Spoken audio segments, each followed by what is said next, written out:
Hi, welcome back to the podcast.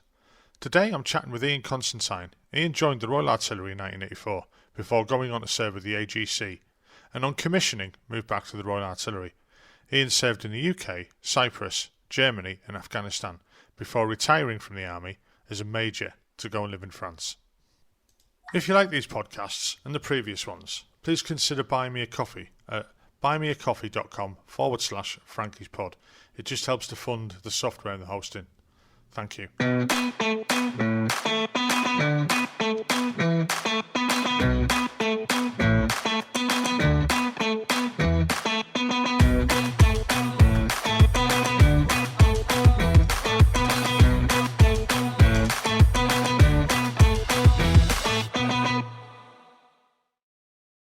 Hi, welcome back to the podcast in this episode. Today we're going to be talking to Ian Constantine. Right, so if you could just give us a bit of history of like where you grew up, why you joined the army, when you joined the army. Cool. Well, originally I'm from the Lake District, from Windermere itself, actually. So I grew up there right the way through until I joined the army at 16 as a junior leader. I often think back, did I ever have any other ideas about what to do when I finished at school? And to be honest, I didn't. I always wanted to join. My dad had done national service and then some more in the parachute regiment. And that's what, at the age of 15, I wanted to join. I wanted to join the paras.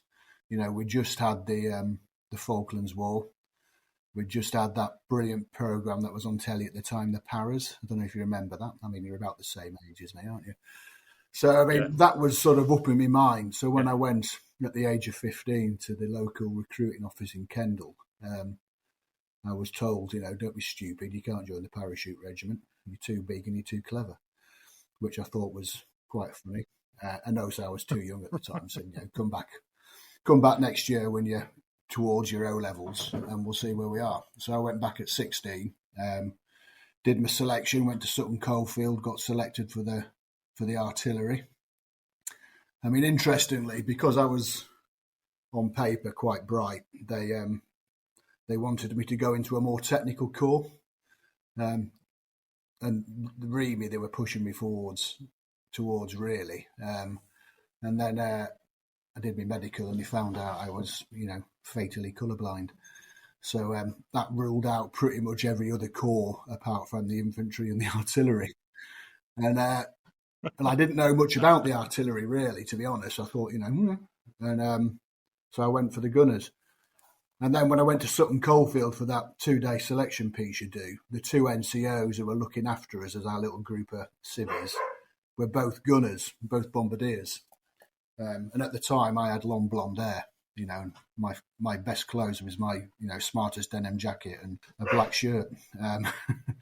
So they love me, but I got selected and it was all good. However, saying that, another funny story, when I was doing the interview piece at the end of selection, there was a Scottish officer.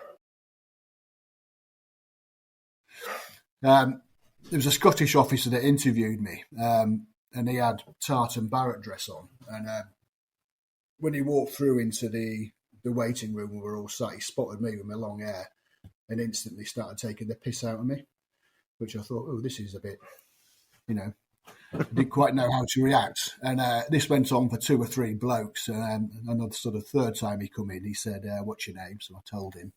And he goes, oh, I'm interviewing you in a minute. Oh, great. And I went in and sat down at his desk, and we got chatting. And under the perspex on his desk, he had a list of stars, blokes had interviewed who he thought were good. So he says, what's your name? Ian Constantine. Where are you from? I'm from Windermere. And he went, oh, hang on, Windermere. Do you know so-and-so? And I went, well, yeah, I played rugby with him for years. He goes, oh, good lad. A guy called Owen Richards, it was. Joined the King's Own Royal Borderers. Because you know Owen. I went, oh, yeah. So, oh, good lad, Owen, yeah. So then we had a really good chat about rugby and drinking beer and things like that. I was 16, obviously.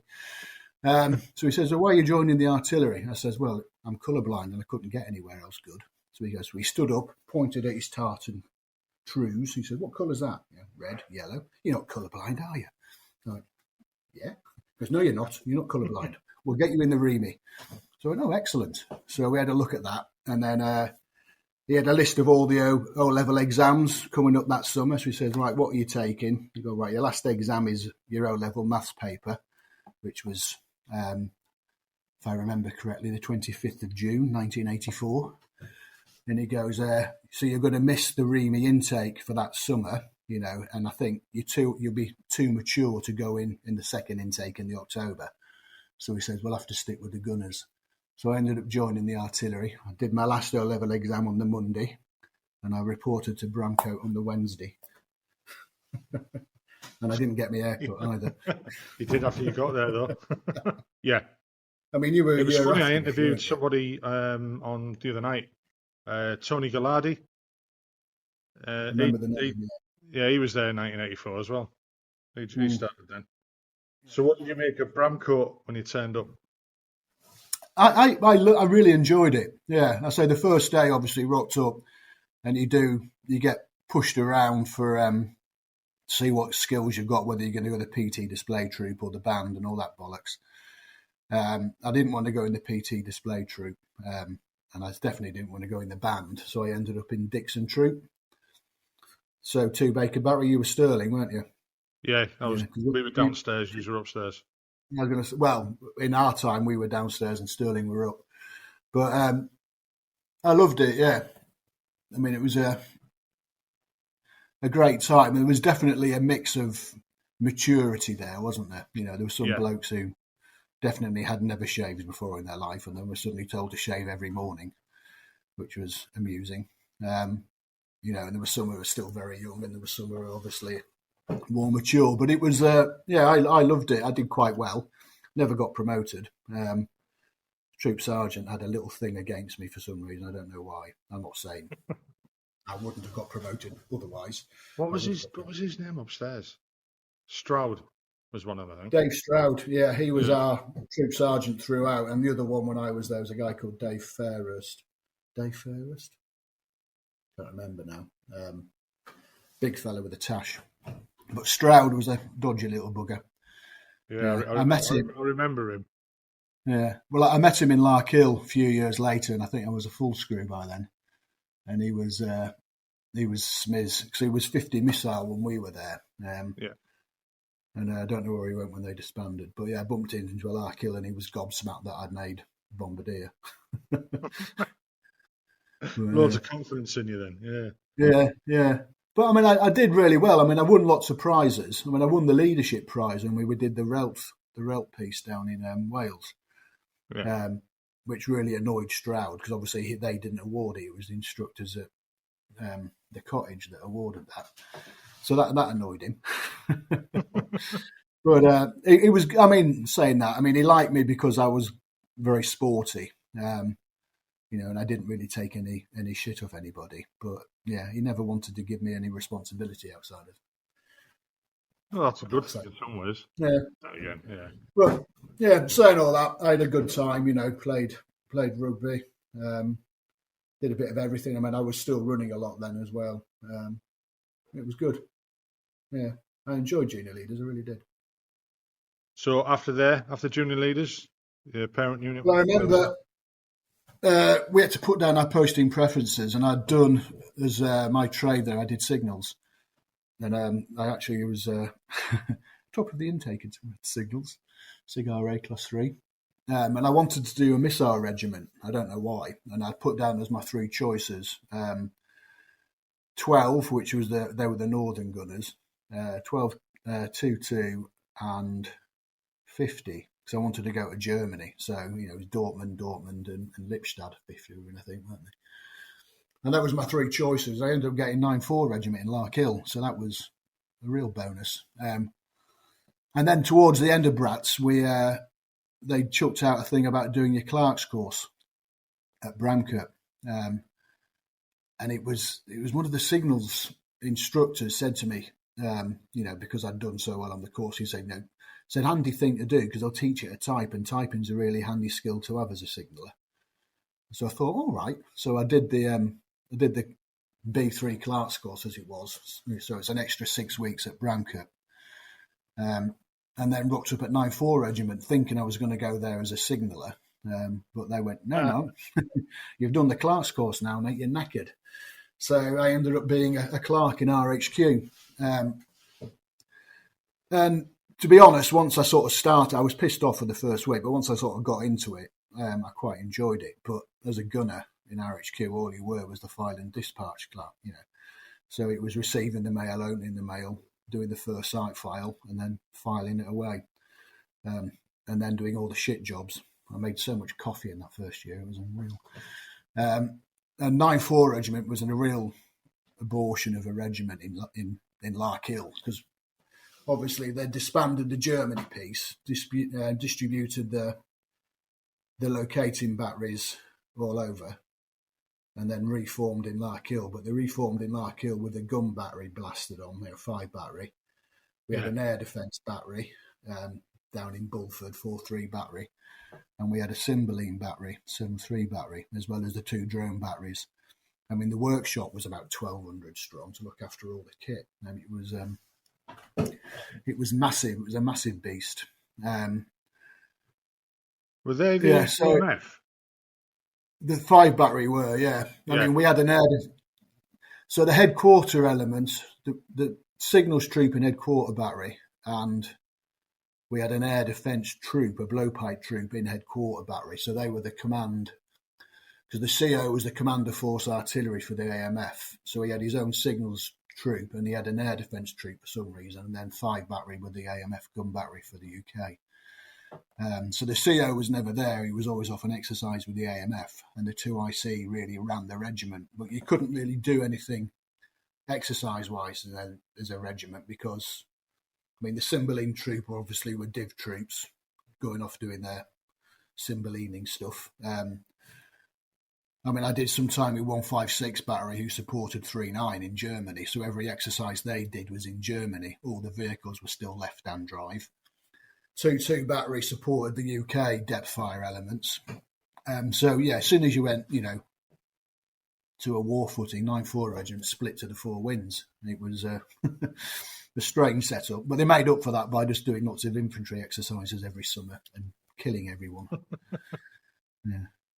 We used to reckon, because the CO, one of the COs was a guy called Coates, who was a 2-9 man. And I think he was pissed off that he hadn't got CO 2-9. So we used to do these exercises called drone rangers.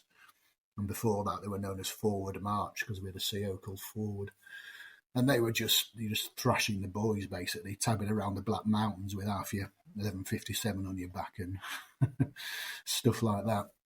Yeah, there was no technical stuff. It was just infantry stuff. Just getting beasted all the time. Yeah.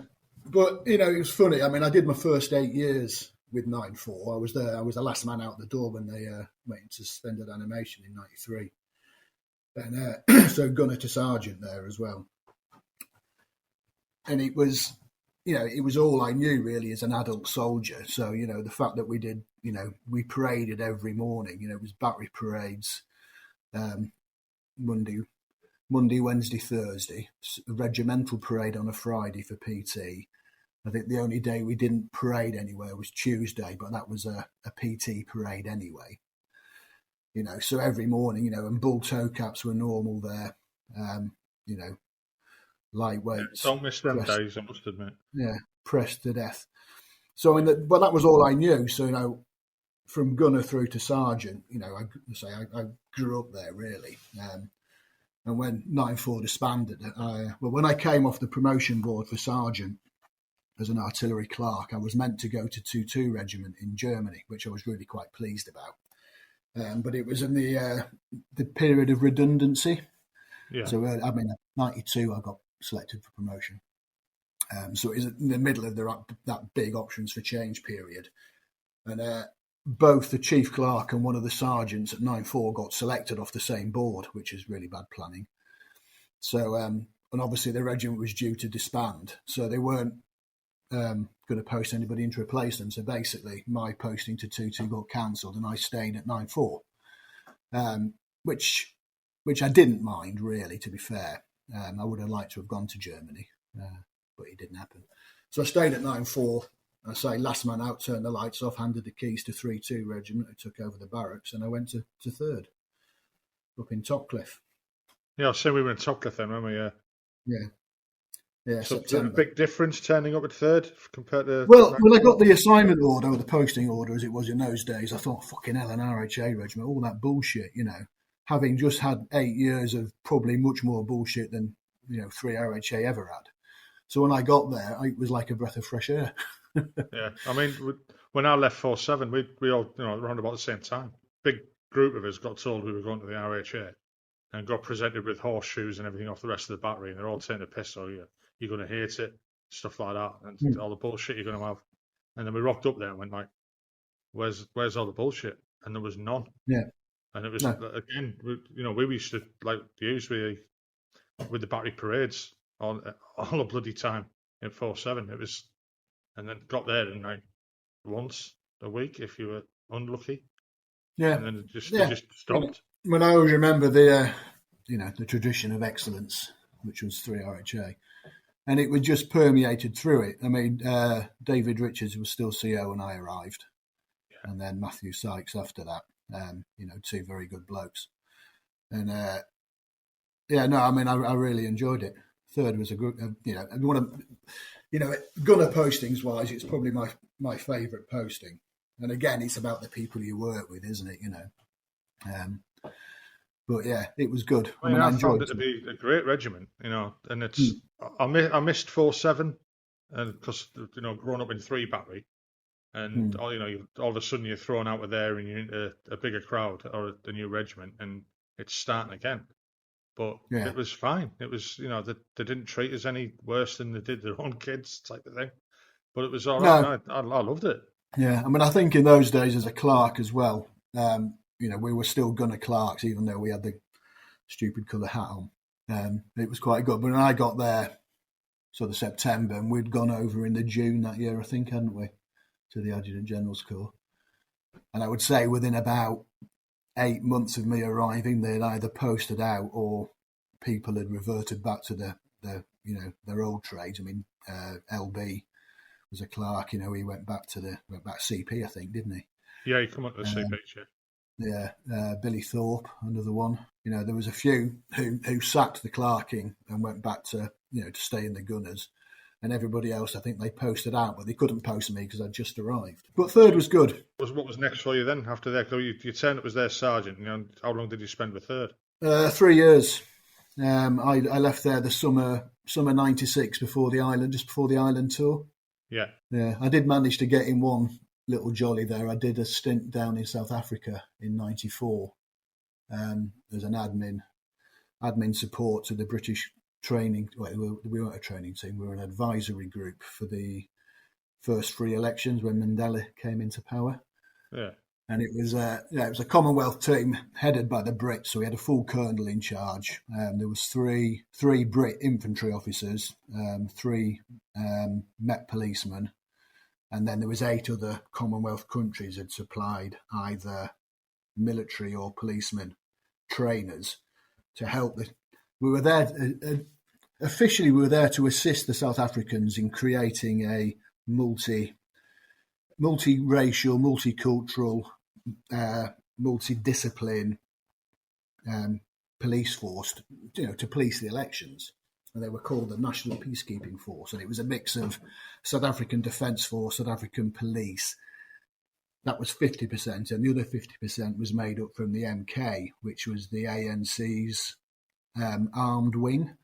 So all the guerrillas that had been trained in Angola by the Russians made up the other half of this policing force. And it was a fucking disaster. I can imagine. Yeah, we were training 3 battalions, so 3,000 blokes. Each battalion was 1,000 men in Bloemfontein in the Orange Free State. And the French were doing the 4th Battalion down in Cape Town. The French's battalion never deployed, and we only deployed 1 battalion of the 3 we trained. So we ended up having to take over the training and pissing off the South Africans. I say we. I was just doing the laundry and fucking answering letters. But yeah, so they had to take over the training from the South Africans because they were just fucking. They had no idea, and obviously we had all our experience from Northern Ireland. The Met Police obviously were very good. So yeah, we took over, pissed off their elite training teams, and did the job. But I say even then, we ended up only deploying one battalion into what was known as the East Rand, which is one of the townships around Johannesburg. I think it's like the roughest township around Johannesburg. And they lasted 3 days on the ground before there was a massive bloodbath. I think 18 people killed or something like that. 16, 18 people. One of them was a well-known international journalist, which wasn't good, obviously. So they were pulled after that. Yeah. But I got a medal for it randomly. Years later, it was in fact 2007, just before I commissioned. I got a jiffy bag in the post with my name on it, and it was full-size medal, free miniature, and a copy of the DCI authorising the wearing of it. And it's the BMAP medal for South Africa. So everybody who'd been on a British military advising team down there got a medal. I don't know why. But the guy that was our boss was a guy called Colonel Nick Cotton, who ended up as the military secretary. Yes. So he was a major general. So I'm pretty sure he probably decided that we deserved the medal as well, because we did put up with some shit. Or he wanted another one. Yeah. So that's a random medal I've got on my little chest. It's quite good. Yeah, so after third, I got posted to 2A Engineer Regiment in Hamel, in Germany. Was that the amphibious one? They were the amphibious regiment, yeah. 2.8 and 3.5 shared a barracks right in the centre of town in Hamel on the Weser. I was there for a year. Yeah, it was an experience. I was still wearing my gunner mess kit, obviously. So I was in a gunner mess kit and an engineer sergeant's mess. You can imagine the banter. Luckily, the chief clerk there was a guy called Des Riley, who was another artillery clerk. And when I got the assignment order, I rang Des and sort of said, "What mess kit you wearing, mate?"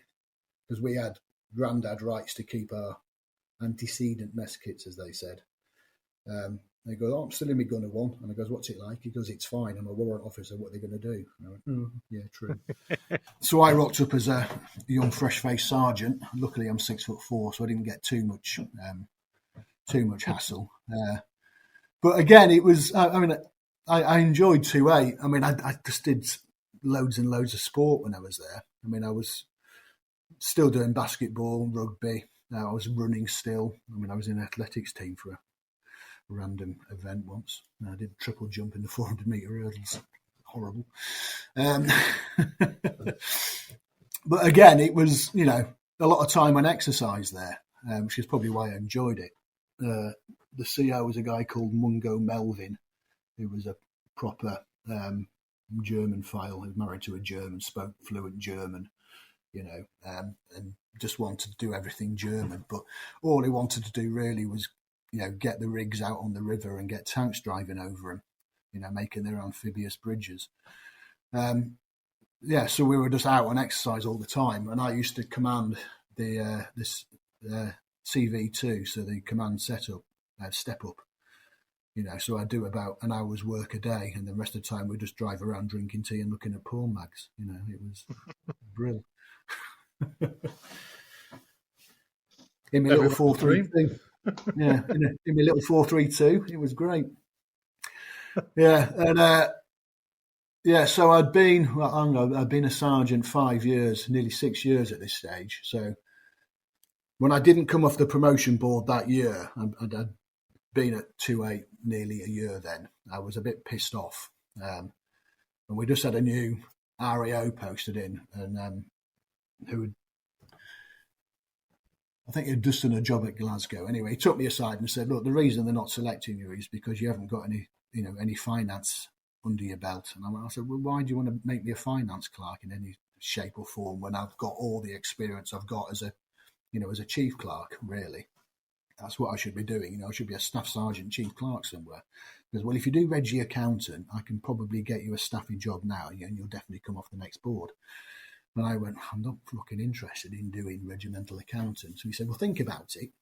Let me have a look and see what I can see is out there." And he called me back about 3 hours later and says, "How do you fancy doing regimental accountant in Cyprus?" I went, "Yeah, all right, I'll do that." you want to ask your wife? No. So I went from 2-8 to Episcopi Garrison via Worthy Down, where I had to do the regimental accountants course. Well, Service Funds accountants course, followed by the regimental accountants course, which is another 2 weeks, so 4 weeks in Worthy Down, and then flew straight out to Cyprus in December, and took over £500,000 worth of accounts. Woohoo! How did you find that then? The first 6 months was fucking awful. I say I'm fairly bright, and maths was always my better subject, but bookkeeping is, it's habit, I think. And it was all manual in them days. It was all in books. Yeah. And he called himself the garrison admin officer. He was a civvy, but he was a retired Pay Corps half colonel, a guy called Barry Lloyd, who was, he wasn't, I say, a wonderful man. He was really good. He knew his shit and sort of coached me. But every time I turned a page, you'd do what you call a proof at the bottom. So you'd add all your columns up and everything should add up and be the same at the bottom. And every time I got to the bottom of the page for the first couple of months, nothing fucking balanced. So then you're going back through every line trying to find where the entry is. And quite often you've just transposed a figure. So you've written 9.5 instead of 5.9. Yeah. And a handy little tip here, if you look at the difference and you work out what the difference is between left and right, and if it's divisible by 9, then you've transposed a figure somewhere. So, yeah. It was a bit of a hard slog for the first few months. And then after 4 or 5 months, probably, it just all clicks into place. And then, you're just working down. But I had, I think, 70 odd accounts. So every day you're doing something. The counter's open every day and people are paying in money, taking out money. I had 2 girls who worked for me, 2 civvies, a wifey and a daughter, RAF daughter and a Royal Signal Sergeant's wife. So they did all the counter stuff and sort of produced the day's workings, and I just did all the bookkeeping and stuff like that. But because there were so many accounts, every month you're closing half a dozen or so down for audit as well.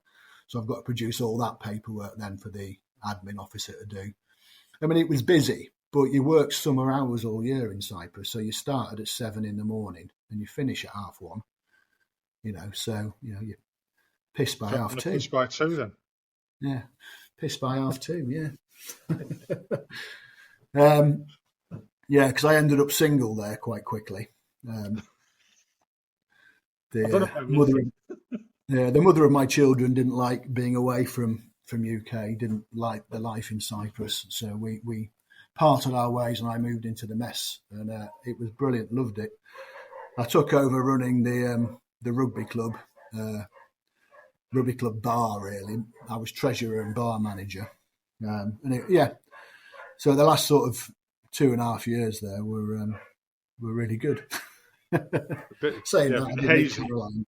Yeah, I met the current Mrs. Constantine there as well. So I had to. My second childhood was quite short-lived. Yeah, but we used to do. Go on. No, go on. I was going to say we used to do. We had a little, the living in crew in the sergeant's mess. It was Limassol one weekend, and then the following weekend we'd do Paphos. Because if you tapped off, you didn't want to go back to the same place the following week. Because most people, they're only holiday for 2 weeks, aren't they? So, as you were saying that, I was thinking exactly the same thing. Yeah, and obviously, Ayia Napa was out of bounds, so that was fine. I've only ever been to Cyprus on a leadership course. It was, what was it, a camp called Radio Sond or something like that. Radio Sond, yeah. Yeah, we did our leadership course there in '95. We had 1 night off, and they took us to Paphos. And that was like mayhem. I think we got banned from Paphos we weren't allowed ever. I think they took our names down and said, if you ever see it at the airport, you're not getting in. Sort of thing. It was it was horrendous.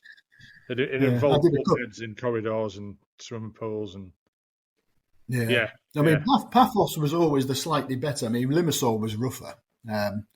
Certainly in my day, it's really rough now. It's run by the Russian mafia now, apparently. But I did a couple of the old Lion Sun exercises when I was with 9-4. As a matter of fact, when I was battery clerk for 156 battery, we did 2 years on the bounce. We did Lion Suns in the summer. I don't know how we managed that.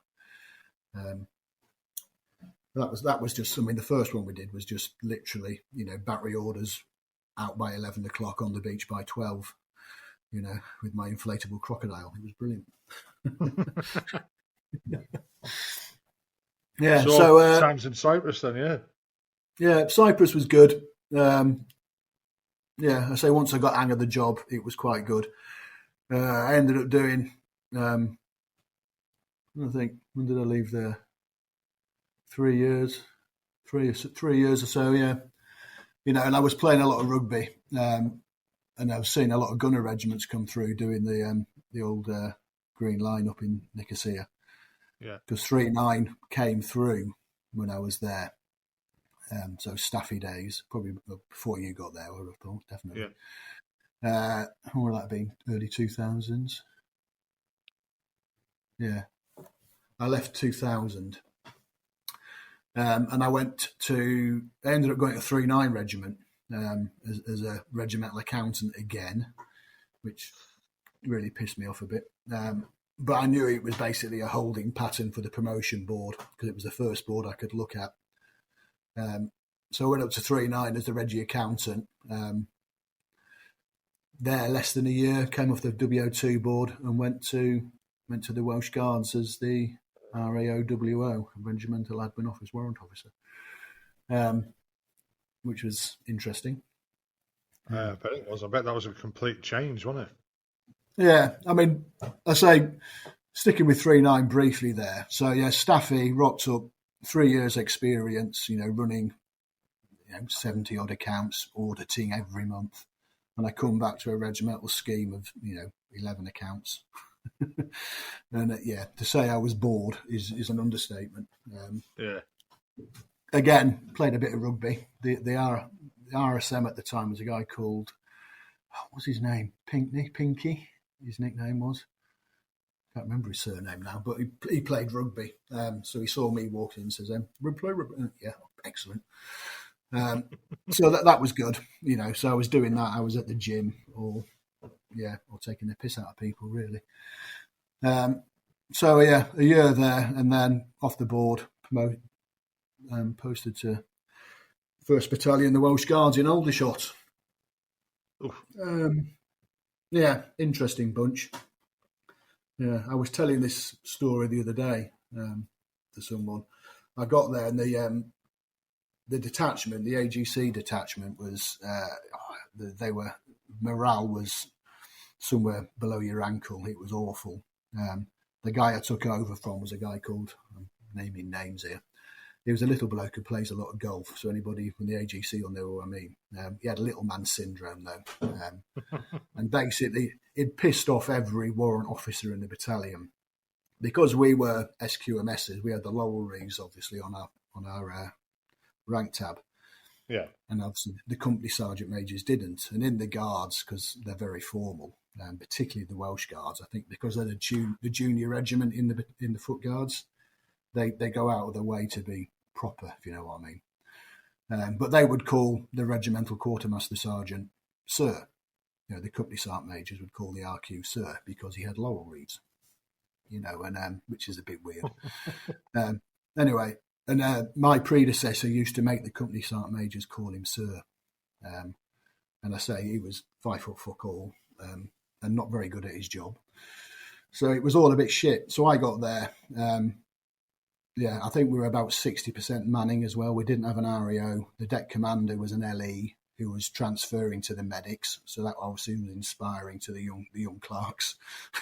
This is shit I'm posting out. Yeah, thanks for that. And the other WO2, the FSA, was a dinosaur who was still, his pay manual was from the 80s still. He never heard of a computer or anything. It was dire. And I got there. I got there at the end of July, and the battalion was going straight on summer leave. I was getting married to Caroline then as well. So I got back from the Ols, and we got back about a week later and we had our annual inspection from brigade. And I think, well, I know they came down to do a number on the battalion, because I think the previous inspections under the old regime from brigade had just been rock up for lunch and play golf. I don't think anybody inspected anything, you know. So they came down and really went to town on the battalion. This is more Clarky stuff than Gunner stuff, isn't it? Really went to town. Remember, I used to be a Clark. Yeah. I say brigade came down and they really went to town. But the guy, I mean, you have two warrant officers, because it's a job I did a couple of times as well after the Welsh Guards. So yeah, the guy that does the dock side and the guy that does the pay side, and obviously the SO2 from brigade, who is the overarching piece.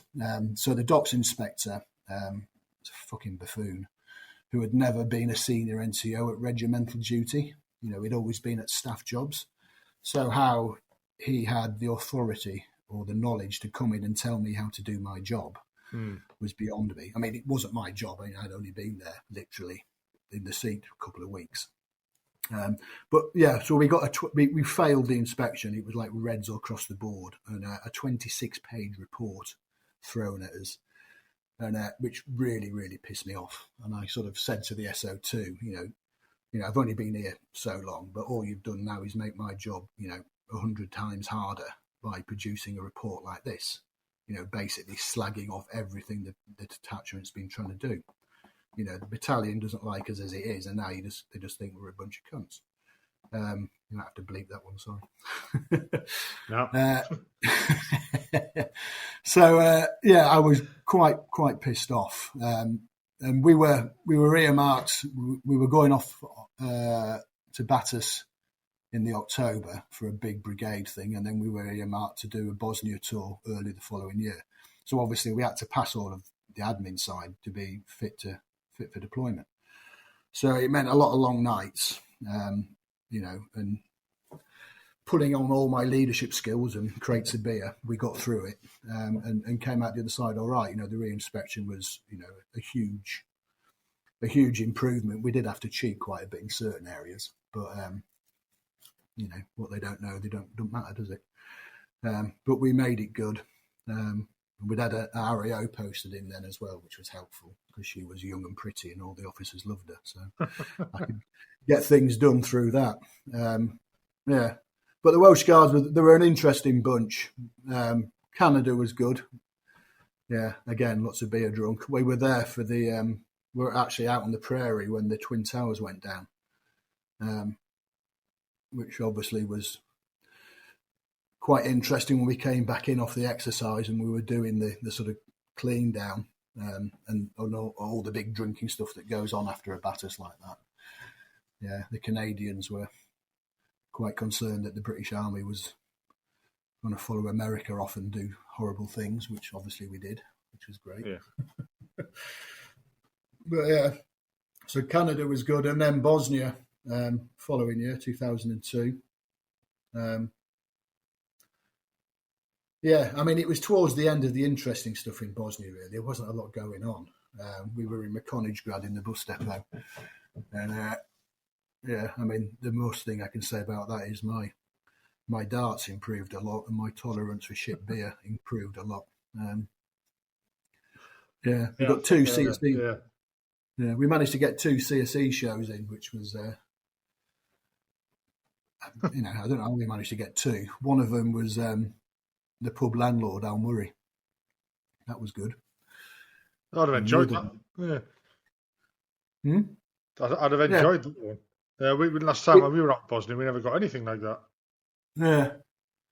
I say Al Murray was really good, and but he was the first act. The second act was I always forget his name. Boy band who used to show Jordan, Dane Bowers. Yeah. Dane Bowers was a nightclub DJ at this stage, so he rocks up doing a nightclub DJ set in Mrkonjić bus depot. 800 blokes and 4 women. I mean, what's the fucking point of that? And first half, Al Murray, place was packed, everyone having a really good laugh. Interval, Dane Bowers comes out to 6 blokes. Everybody else had fucked off. But we took Al Murray back to the mess, and me and one of my sergeants had him cornered in the mess, plying him with beer, making him tell us jokes for about 2 hours. It was quite funny. But we had another good night there in McConaughey's. The Hereford troop had swapped over, and it was one of the guards troops there. So there was a load of Welsh guardsmen up in the central area, and they all came down for a night off and a night on the piss, basically, in the mess down there. And that was, I would say, first time I probably mixed with a lot of Hereford types at once. But because they were all, well, nearly all of them were Welsh guardsmen, there was a couple of non-Welsh guardsmen, but they were all household divisions, so Scots or Grenadiers or whatever, all guardsmen. But there's a couple of Belgrano, a couple of Sir Galahad survivors there. Wow. And it was just one of them interesting nights sitting there, and they were reminiscing about the Falklands conflict. There was, in the sergeant's mess, there was still a few. The survivors of the Galahad were known as Webbies because nearly all of them had burnt hands. Oh. Squaddies, mate, brilliant. But no, it was one of those special nights, though. It was really good, a really good night. Yeah, so the Welsh Guards were an interesting bunch. We got back from that. We had our post-tour leave cancelled because of the fucking fire strikes, which really, really pissed people off because obviously everybody had booked holidays and family were all set up to go off, and then everything had to be cancelled. But the annoying thing is we probably ended up having more leave than we would have done just taking normal pottle. But holidays were cancelled. Yeah, shit. And the battalion was then due to move from Aldershot to St Athan to be mainland-based Northern Ireland Battalion. So the first time they were doing one company forward and the rest of the battalion back on the mainland. And it was the first time the Welsh Guards would ever have served in Wales as well. So it was a big thing. Yeah. And I'd gone off and I'd done all the recce's in St Athan and getting all sorted up. And I'd convinced the commanding officer to let me go out to Ireland for 6 weeks to set stuff up there properly. Because I didn't have an island medal and I wanted an island medal. So we squared all that away and I was all set to go across to Ireland. Then I got short-toured at the Welsh Guards to go to 16 Brigade as a visiting warrant officer. But they needed me to go in quickly for Telic 1. So, short-toured Welsh Guards, went straight to 16 Brigade. Well, I went straight to Bryce Norton and flew to Afghanistan, flew to Iraq, for Telic 1, joined the brigade. So no Northern Ireland medal, but you got your Iraq one. Got me Iraq one with his rosette, yeah. So from there to 16 Air Assault Brigade, which again, how long did I do there? 2.5 years. Rocked up, and the other warrant officer I worked with was a guy called Steve Clark. I don't know if you remember Steve Clark from Topcliffe days. He was a pay sergeant. No, I don't know. No, the only times I used to go to RHQ, I was normally getting shouted at. So, but yeah, so I knew Clarky from those days, and he was at the time during Telic 1. He was the RAWO with 3 para, but he was going to go across once we got back to UK. He was coming across to brigade as the WO1, and I was going to be the WO2. So obviously we knew each other quite well. So we devised how our working ethos for being visiting warrant officers within 16 Brigade, because obviously special brigade, what they do. And we've both been on the receiving end of arseholes inspecting us. I mean, certainly Welsh Guards experience. I thought, I'm not having you, I'm not going to be like that. And we sort of realised, because of the nature of the beast, you can't really fail a 16 Air Assault Brigade regiment, even if they're fucking awful, because then they're non-deployable. And the whole nature of the beast is you're ready to go at the drop of a hat. So we had to play fast and loose with the regulations when we inspected people. But again, probably the best job I did. We had such a laugh. I mean, the SO2 when we started was a guy called Steve Marsh, old school pay corps. Really disillusioned. He'd signed off and he was due to leave about 8 months after we got back from UK. Then me and Clarkey rock up and took over, and he fell back in love with the army and me and Steve. I'm sure it was a bit queer. But yeah, he ended up not signing off and staying in. So it's your fault. Yeah, well, yeah. But the interesting thing was I came off the W01 board first look that year. But because there was absolutely no fucking jobs to do, I ended up staying, So the board results came out in the October for promotion following April for that promotion year, so April to April.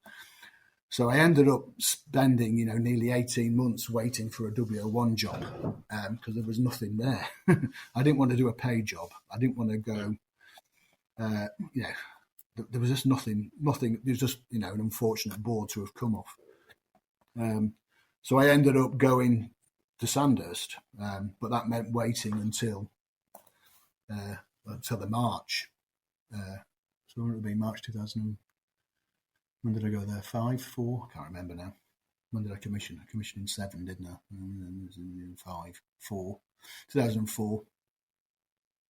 5. I can't remember. Anyway, I'll have to write it all down. So I ended up, basically being a W01 in waiting when I was at 16 Brigade. And whether I wasn't wearing it, I was definitely acting like one. Were you getting paid for it? No, not until you're wearing it properly. But yeah, it was. I enjoyed my time there. Again, different beast. We did a lot of going up to Catterick and doing the old cast exercises. Again, because there's a brigade headquarters, they have to have that constant tick in the box for the deployment. So, yeah, interesting place, as you can imagine. Yeah. And again, I got there, DCOS was a parachute regiment. So will you be doing P Company? Yeah, I'm 35 years old and 17 stone. No. I'll do your PT, but that's about as far as it goes. Yeah. But no, it was good. I was in Triple SA, so I was living in a flat in Colchester. And I was sharing it with the brigade W01 PTI, a guy called Chaz Staines. But he was never there. He was always off doing whatever he did. I don't know. So basically I had a flat by myself there. It was really good. Yeah, and then I went from there to Sandhurst as the staff assistant in the academy headquarters. Shit job, but it was the best one to do. I mean, the guy I took over from was another ex-artillery clerk, a guy called Andy Tibble. And they basically... I know the name. He was Chief Clerk 39, well, a long time ago. I think he brought the regiment back from Germany, in fact. He was 50 missile earlier on. He'd have been around. That's where I might know the name from. Yeah, I know the name, but I can't place it. Yeah, he works for the King now, in fact. Yeah, I mean, good lad, Andy. But yeah, I mean, he wasn't due to leave because he was leaving the army that year, and he wasn't due to leave until June, July. So they let me take over well early, really, so he could bugger off and do his resettlement. And he went from there straight to working for the Prince of Wales, as he was then, as his events and overseas organiser for overseas tours and trips and stuff like that. That's what Andy does now, but no longer for the Prince of Wales. He now does it for the King. That was very nice. Yeah, but I'll say the best thing about the job at Sandhurst really was organising the RSM's convention. That was the only bit that gave it any sense of enjoyment, really. The rest of it was dull. I mean, I had a staff sergeant there who was my chief clerk who did all the work. Really, all I did was say yes, sir, to the general, who was a gunner general at the time. Got his name now. Come back to me in a minute. He was a right grumpy bugger, though. CO first, previously. So the RSM's convention was the only piece that I've got his name on one of the many photographs in my... Was it Tadia? No. Oh. I can never remember his name. Every time I talk about this, his name just goes... I can picture his face and everything. come to me in a minute. Don't matter. But yeah, so say the RSM's convention was the only piece that made it interesting. And we used to do, so we didn't have the same setup as you've got now, like with your Army Sergeant Major and your Brigade and Div Sergeant Majors and all that sort of bollocks. It was Corps Sergeant Majors and Regimental Sergeant Majors. We ignored Garrison Sergeant Majors because they were nearly all LSL posts. So they're not really at the coalface. And the whole purpose of the RSM's convention and the senior RSM's piece was to inform Adjutant General and CGS about what's going on at the coalface, So, a long service guy in brigade, in a garrison isn't really adding anything to the colour. I mean, they could come to the convention, obviously, but they didn't get involved in the senior stuff. So we used to do 2 senior meetings a year, hosted by the different Corps Sergeant Majors. I flew in a helicopter. I actually flew a helicopter at Middle Wallop when the Army Air Corps hosted one. Went to went to Deep Cut and looked at a truck. We did a couple at Sandhurst when I was there because it was easier. But it was that job that really got me to commission back to the Gunners. Tosh McIntosh was the Royal Artillery Sergeant Major. Yeah. And he sort of said to me one night in the bar, he said, what are you doing about commissioning now then? And I went, well, I'm not going to commission. I don't want to be an RAO in the AGC. I don't want to be a deck commander, and I'd already been basically promised 5 extra years on top of my 22, which would have seen the kids through the maintenance package and all that stuff. So I was quite happy staying as a W01 and, fucking taking money for old rope, basically. So Tosh sort of says, well, you should come back to the Gunners. And I sort of went, well, I've been gone 13 years, really. And he goes, yeah, but, we still need, good administrators, good organisers, etc. And the DRA at the time was Matthew Sykes, who obviously remembered me well and affectionately, thankfully. So I applied for a commission back to the Royal Artillery and got it, which was good, obviously. But, interestingly, we just had our brigade inspection, and the SO2 who inspected us from 145 Brigade in Aldershot was a guy called Mark Lindsay Smith. I don't know if you've come across him. Another ex-artillery clerk again.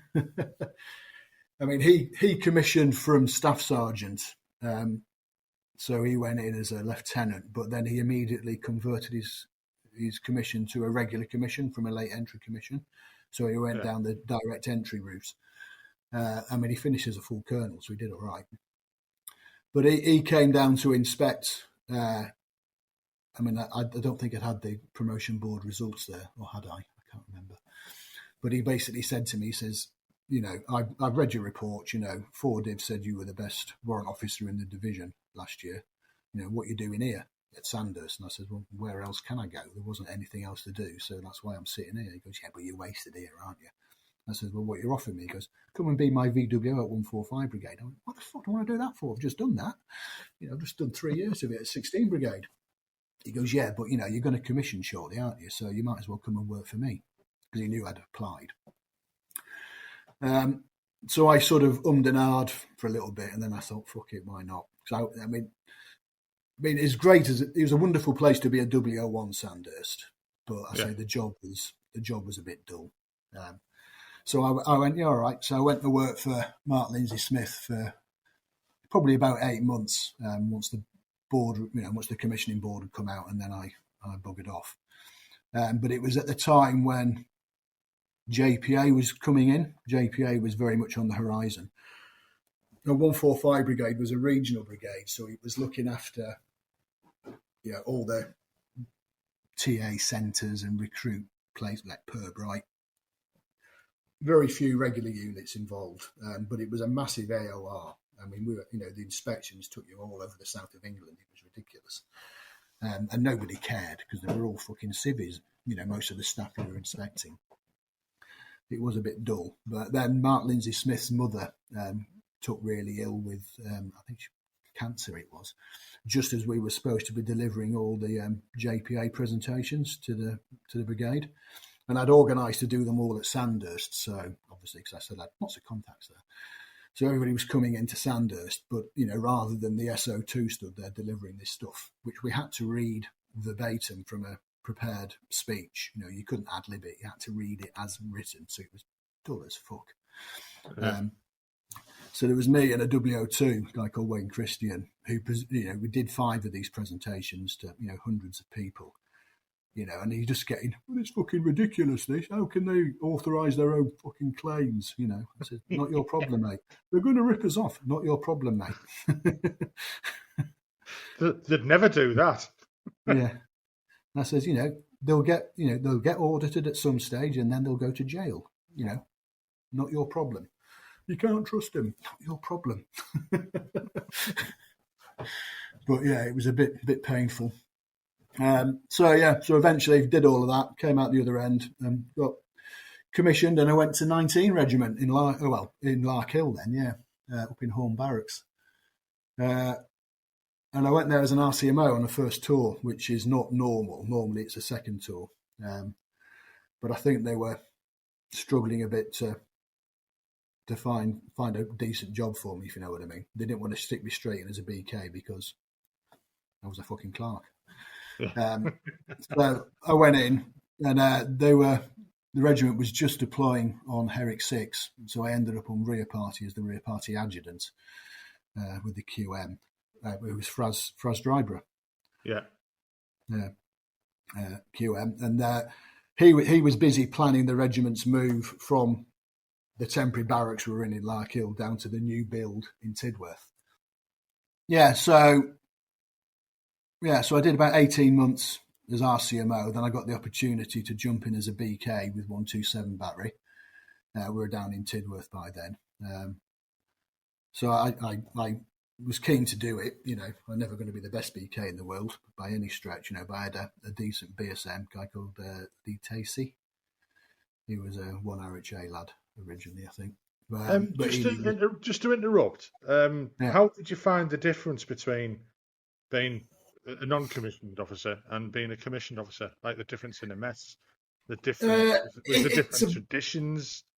Yeah, well, yes. I mean, it's very different. Equally as fun. I spent 16, 17 years in the sergeant's mess. And me and Caroline's the same. The sergeant's mess will always be the home, but the officer's mess it's a different beast. It's not as formal.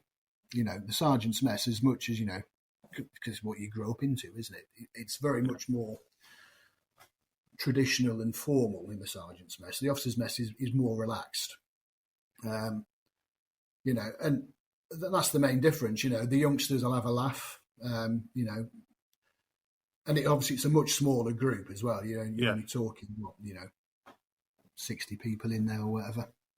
If that, 40 people. So it's a smaller group to manage. I was a bit concerned initially, but once you get in there, because obviously the other LEs are there anyway, so we'll just stand in a corner, drink beer and take the piss, so that works. That works fine. We can be as grumpy as we want and everybody knows not to bother us. I mean, when I was at 3-9 with you, John Smith was there as a BK, we would just, absolutely destroy the subalterns, they go on the little Dangerous Dave, the little tiny little subaltern when I was there. I can't remember his name now. You remember the one I mean? Yeah. Dave something. I can't remember the name, but yeah. Yeah. But one night in the mess, he, Caroline had gone to bed and left me and John on it. And, so we were drinking lots of beer and smoking fags and things. And this young lad decided to stay up with us. And he was meant to be an orderly officer the next day. And obviously rocked up quite late. And the adjutant, I think he gave him several extras, but half of them were for being so stupid to drink with the LEs, Yeah. 1 extra for being late, 3 extras for being stupid and drinking with them too. The officer's mess is a different beast, but it's equally as fun. I mean, and by the time you're commissioned as an LE, you're not trying to fight everybody and drink all night anyway. Well, you'll drink all night, but you're not, drinking for destruction. You're growing up. Oh, you've grown up. Sorry. Yeah, mature. So back to being a BK then. Yeah, so BK Dragons, 127 Dragon Battery. Yeah, I mean, I was quite fortunate in a couple of ways. When I took over, the BC was deploying on another Herrick with the TAC group. So basically, I was stuck in Tidworth with just bits of the signals troop and the guns. Basically, everybody else had buggered off, and we'd actually lost a couple of detachments of guns who were out doing the exacta piece on Herrick.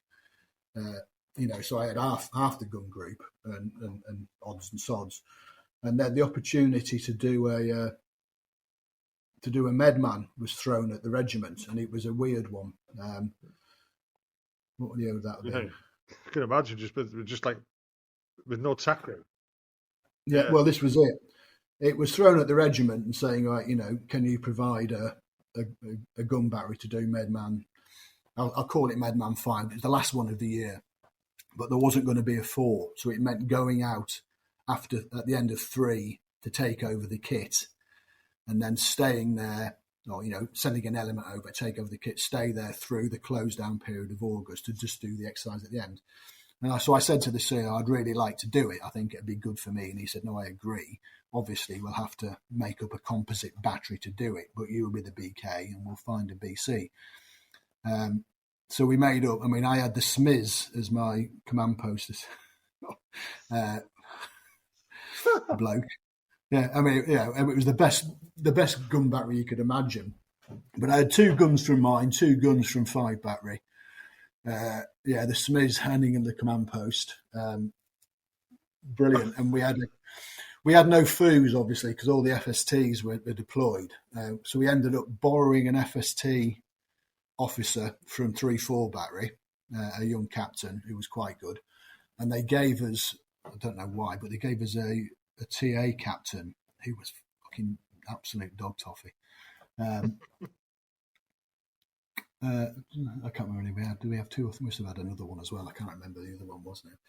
But yeah, so we went out there. But I went out with a dozen blokes, mostly Remy, and a couple of SIGs guys to take over the guns and stuff from Medman 3, and then basically hung around for 7 weeks until Medman 5 started.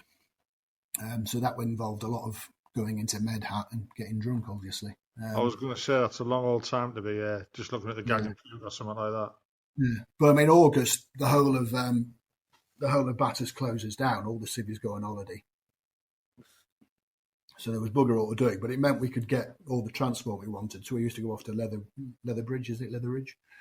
Yeah, into Medat, do bits like that, and we generally, tried not to spend too much money, but had a good time.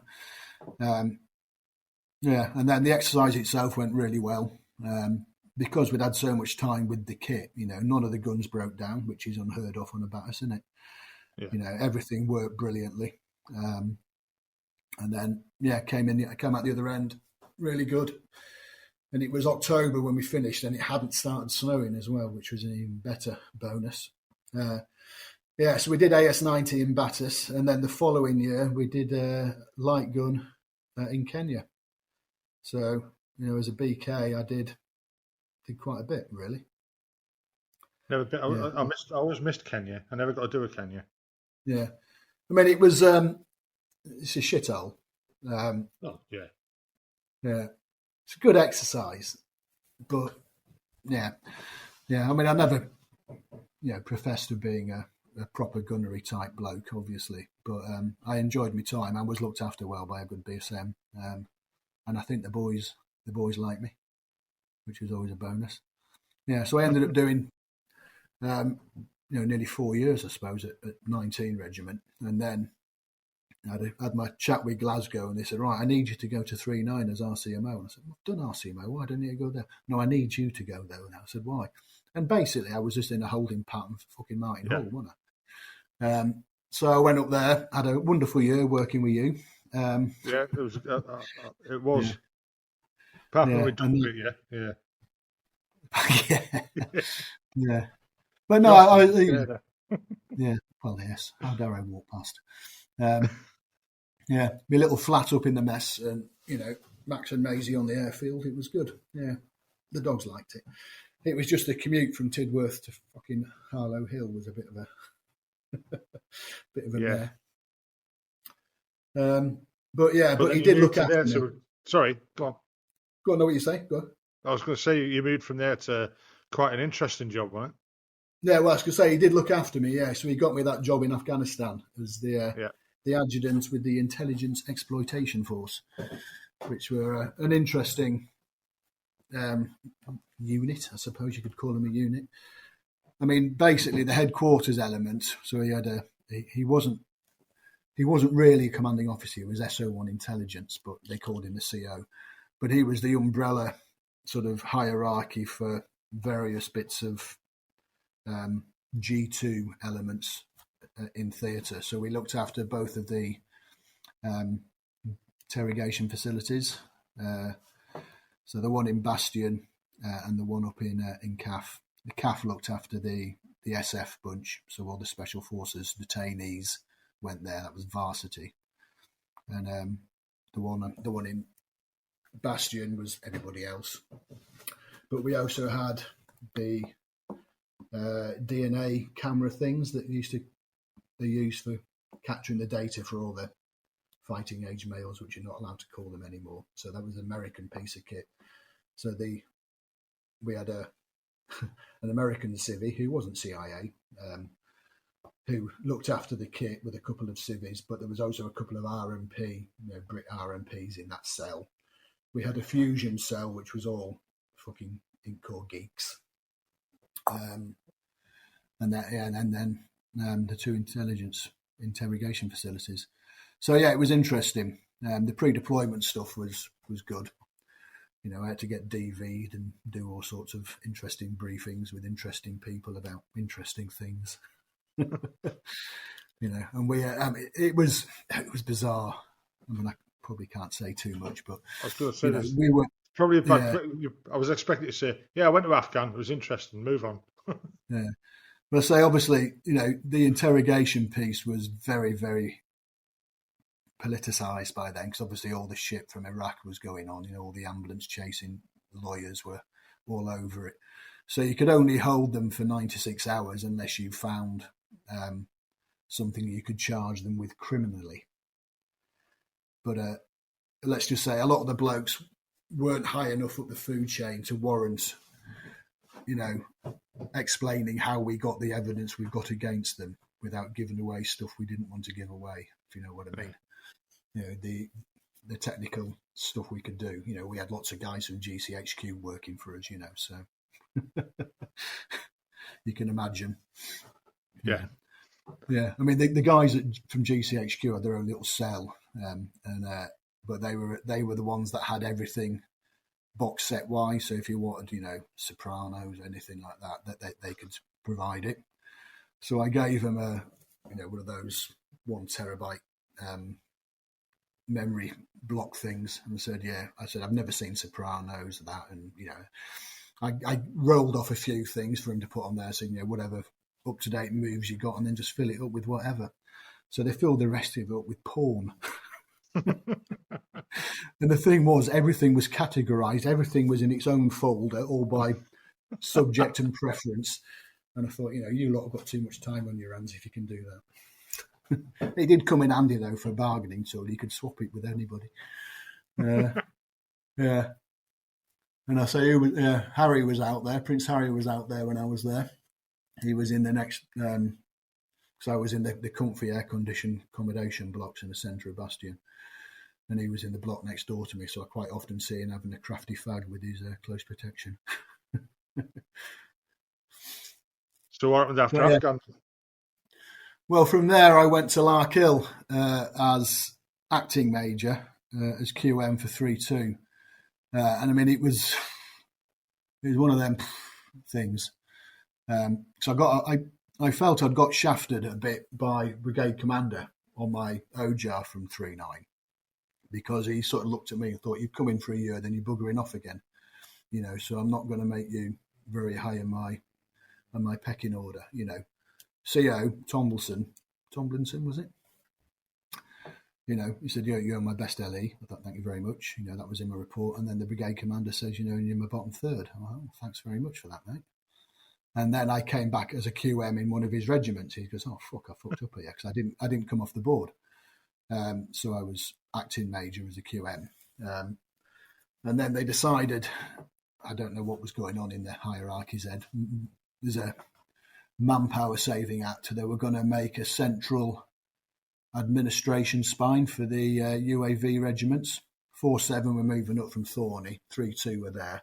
So they decided to get rid of QM 4-7, make QM 3-2 the QN for the support unit, they called it, UAV support unit. And I had an SO1 as a boss. So I went from QM 3-2 to QM UAV support regiment. And then it went full circle again after I'd gone and went back to 2 separate QMs, funnily enough. Who'd have thought? So did you go to Thorney then? No, I was in Larkhill. I was back, in the barracks I started my adult soldiering in, back in Roberts Barracks. 4-7 came up and went into Horn Barracks while they were waiting for the rebuild. And then, so what was that? 18 months. It must have been 2 years or so. And then from there, I went to the HAC as QM there. Did my last 3 years in London. Yeah, how was that? I've spoken to people who've served there. Tony Gallardi was the RQ there for a while before he got out. Yes, I do. It was like one of the best postings you could ever get. I'll rephrase that. One of the most interesting postings you could probably ever get. Yes. It can be a challenge to a lot of regulars. Serving with the reserve, I think, is a challenge for a lot of regulars because obviously they have a different approach. The HAC are even more special than your normal reserves because of who they are and who they think they are. If go back 15 years, 10 years, the whole regiment was special OPs, and all the PSIs were Hereford. Yeah, there were no gunner PSIs there. They were all Hereford, and basically the Hereford guys treated it as a bit of a holiday. So they'd turn up, say hello, and then bugger off, and then go back to Hereford 6 months later, having never once set foot again in Armoury House. That changed probably about 10 years ago. I'm saying 10 years ago. I've been out 6 years, so probably about 16 years ago. And they got proper PSIs and gunner PSIs, and they aligned. The HAC basically mirrors 5th Regiment. So we've got one squadron now. One squadron itself is the Special OP Squadron. Dogs have come to say hello. And then 2 and 3 Squadron, they really were struggling to find a decent job, because the HAC, if nothing else, they're all quite bright blokes, but boys and girls, a lot of them, that they all cliche about city bankers and stuff like that.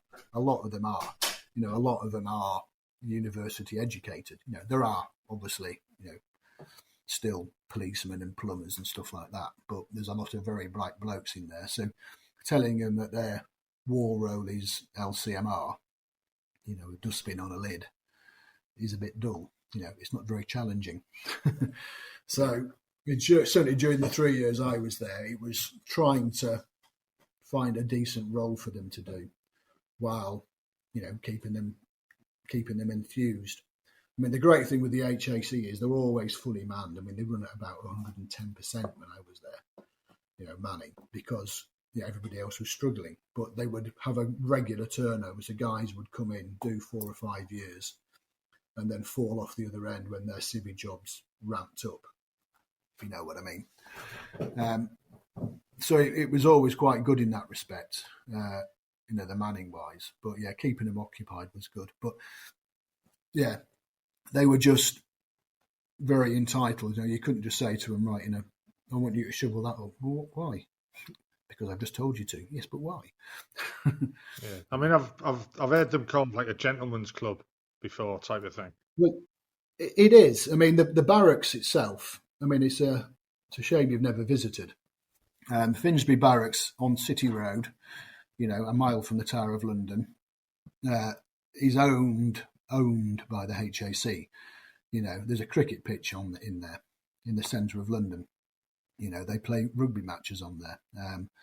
And all the buildings around, pretty much all the real estate around the central green is owned by the HAC, by the company, as it's called. The property portfolios, hundreds and hundreds and hundreds of millions of pounds. And the barracks itself, where the reserve regiment lives, is rented to the MOD for, the proverbial peppercorn rent. And that's how they survive. If they want something, they go and buy it. I mean, I had a constant struggle trying to get maintenance done on the barracks through the green channels. And all I'd get is, well, just get the company to pay for it. I shouldn't have to get the company to pay for it. You are meant to maintain the barracks to a standard. That's part of the rental agreement. You're paying bugger all in rent. The least you can do is fucking replace the carpets on the stairs, things like that. But yeah, it's a special place. It really is. I mean, I was lucky. I managed to get a flat within the barracks grounds, if you like, for the last half of my tour, which made life a lot easier because I was down in Kennington, which was a 3-mile drive, which took obviously about an hour in London. Yeah. I used to drive. I had the dogs. I'm driving in the morning before the congestion charge kicked in. So I was at my desk before 7 o'clock in the morning. And then I wouldn't leave until after the congestion charge. So, I was doing a fucking 13-hour day, in a TA regiment, for fuck's sake. I mean, there's no need for that. But once I got the flat, it was a lot easier. But no, I mean, they were, definitely special. I did, 3 years, so 3 big exercises, the big annual exercise with them. The last year I was there, they were going to America. I didn't go on the exercise, but I did the recce. So I had a week in California, which was awful, obviously. Oh, yeah, I imagine it was. Yeah. But yeah, they were good. They were good in lots of ways. They were a fucking pain in the arse in a lot of other ways. I mean, the best story I can give you about my time at the HAC, my RQ was a guy called Dean Foster, ex-7 lad. And we had one of the companies had an ex-guards officer there. I think it was ex-Scots Guards. Doesn't matter, but he was an ex-regular. And he come to me, or he went to Fozzie and said to Fozzie, can you get me some grenades? I'd like to do a grenade range with the boys, it'd be good, a bit of good fun. And Fozzie said, no, we're not scaled for them, and he said it's too much of a pain in the arse. So what they always do when they get no is they go to the next higher one up. So this officer then came to see me. Same question, same answer. No, we're not scaled, and it's too much of a pain in the arse, organising grenades and everything else. So then he went to the CO. CO was a regular, a very good boy. And but CO was very much of, can we do it? If we can do it, we really should, So he came down and basically told me we were doing it, but without telling me we were doing it. You know what I mean? Yeah. Like COs do. So I explained to him, I said, look, if we get grenades, we've got to go to a brigade. We've got to, see if they'll give them to us first. I said, then they've got to get delivered to whichever range they're on, because they can't come here, because my arms store in the centre of London was obviously licensed for so much, but I've always had the up-bridge ammunition in there. So we're more or less pretty much maxed out all the time. I certainly couldn't hold plastic explosive, which you get with the grenades, in case of blinds. So I said, the grenades would have to go to whatever range they're using, and it was Lyddon Hythe they were on. So someone's going to have to go there, take over an arms store, put the ammunition in there and stay with it until they use it. And it could get delivered on any day of the week, up to that weekend when they're using it. I said, I've only got one arms storeman, and he's got to be here on the Friday night to deliver and issue ammunition to everybody else who's going on an exercise. So I can't afford to send my man down there. So someone from the company is going to have to go down and blah, blah, blah. So they say, well, have a chat to them, see if you can make it work. I'm really reluctant. But so I went to them. I said, right, okay, commanding officer would like you to do this. So it ended up their squadron sergeant major was a qualified arms storeman for somehow, I don't know how. So he had to take 3 days off work because the grenades were delivered on a Wednesday. This is a guy that was earning, £350,000 a year, well, probably a month, knowing this. So we had to take 3 days off work to receive the grenades, and it was a major pain in the ass with Lydden Hythe anyway. But again, they were helpful. So Wednesday he went down there, received them, put them in there. And we sort of said to him, so this guy, WO2 in the reserve, been in the HAC for 15 years. They said, right, whatever you do, you don't bring the plastic explosive back. I can't hold it in my arms store, in my arms coat. So it's got to go. You've got to blow it. You're going to have a blind and you're going to blow the plastic. And he knew he was qualified to do all of that anyway. So it was good. He understood it all. So they went off and had a lovely weekend, chucking grenades all over the place. I get into work Monday morning, and Fozzie is in an absolute meltdown because the fucking idiots had brought the plastic explosive back to London, and it was now sitting in our arms store in the cellar with, all our 105 blank and everything else. And this guy was giving it, well, what's the problem? I says, I explained to you, and the CO didn't understand either. We had to get ATO in to obviously reseal it so it could be moved. So the first question is, how did it get here? Well, the fucking idiots drove it back from Lydden Hythe. So they drove plastic explosive from Lydden Hythe all the way through London to your fucking, so obviously my name is fucking shit now. And the CO couldn't understand what the issue was. And I said, well, I'm about to take the ATOs for lunch in the house next door. Hopefully that will appease them a bit. But yeah, it was just one of those things. But yeah, but they pulled over. Yeah, well, exactly. What if they got, mugged on the way back? Yeah, yeah. But yeah, I mean that was typical of the HAC, really. I would a different world. Often swear at them a lot. It was good for that. But I had quite a good little team. I built up they were all. I was the only regular one left. Everybody else was FTRS. So, yeah, but we had a decent team there. Good couple of civvies, couple of shit civvies who'd been there for donkey's years, but were part of the furniture for the HAC, so they stayed, obviously. Yeah, well, that's what it is. Yeah. So that was your last tour then? Yeah, I finished there. We'd bought the house in France, here in lovely Brittany in 2005. So every leave we'd had, we would come here. So when I finished in 2017, Caroline was still serving, obviously. I sort of said, well, I'm going to spend, as much time as I can there, really, doing stuff, and then we'll see how it pans out. And she ended up going across to Germany, to the education centre there, up in Paderborn.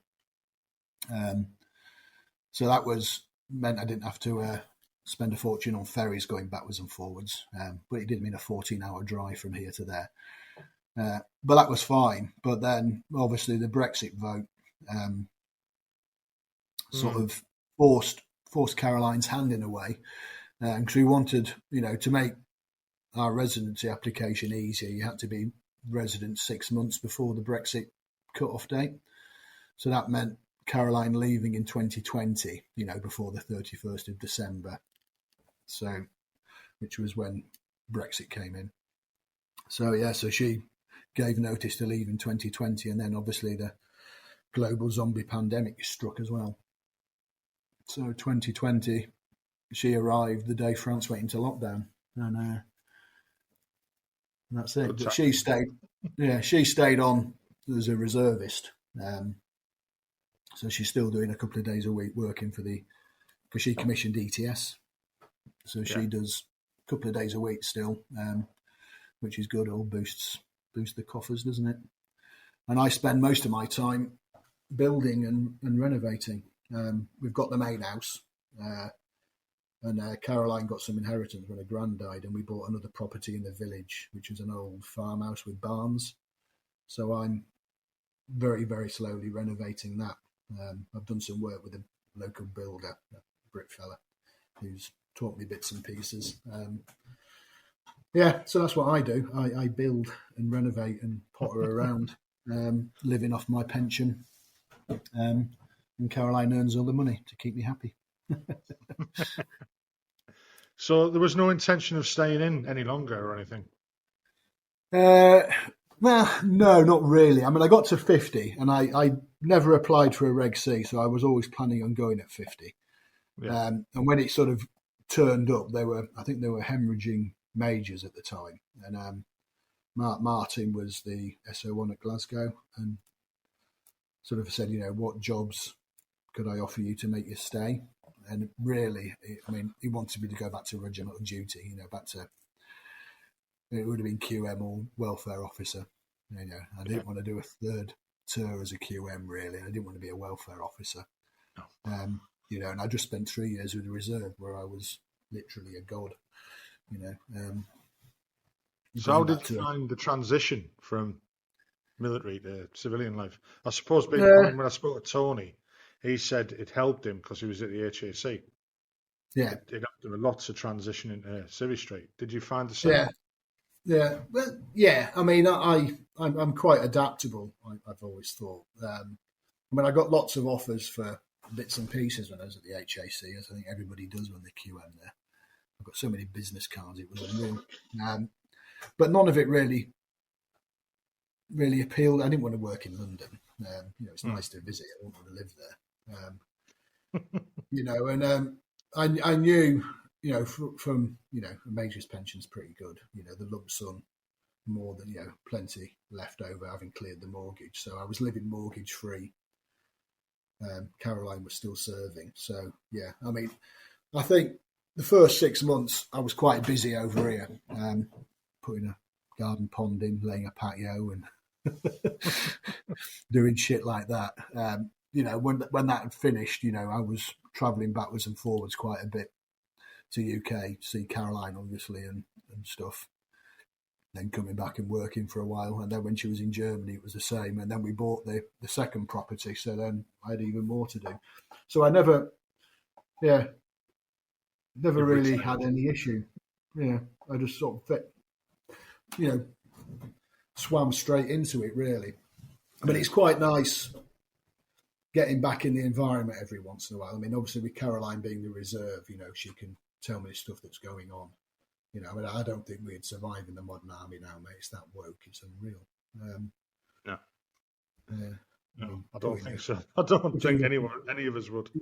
Your preferred pronoun and your signature block. Yeah. You can fuck right off with that. But that's just me.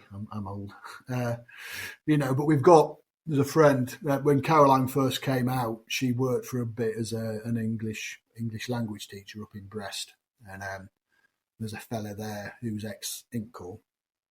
But he didn't do that long. He did about 6 years, I think. But he worked for the Met Police for a while as an analyst, and then did quite a long time working for Aegis in Iraq as an analyst, threat analyst, and all that sort of stuff.